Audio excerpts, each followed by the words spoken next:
بسم اللہ الرحمن الرحیم۔ پاکستان میں اشرافیہ کے خصوصی پروٹوکول کی ایک مثال پنکی، جن پر مبینہ طور پر پاکستان میں کوکین سپلائی کرنے کے سنگین الزامات ہیں، عدالت میں بغیر ہتھکڑیوں کے انتہائی آرام سے پیش ہوتی نظر آئیں۔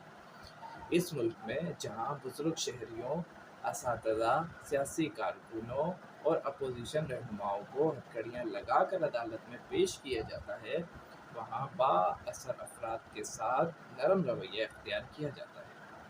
یہ ماضی میں ایان علی کیس کی یاد تازہ کر دیتا ہے۔ عوام کے ذہنوں میں یہ سوال شدت سے اٹھ رہا ہے کہ کیا طاقتور حلقوں کی پشت پناہی ایک بار پھر قانون کو کمزور کر دے گی؟ کیا یہ کیس بھی وقت کے ساتھ خاموشی سے دب جائے گا؟ لوگ آج بھی نتاشا دانش کیس، شاہ رخ جتوئی کیس کو نہیں بھولے، جہاں انصاف کے نظام پر سنگین سوال اٹھتے تھے۔ ایک ہی نظام، ایک ہی ملک، لیکن انصاف الگ الگ۔ یہی وہ دوہرا معیار ہے جس پر عوام شدید غم و غصے کا اظہار کر رہے ہیں۔ شکریہ۔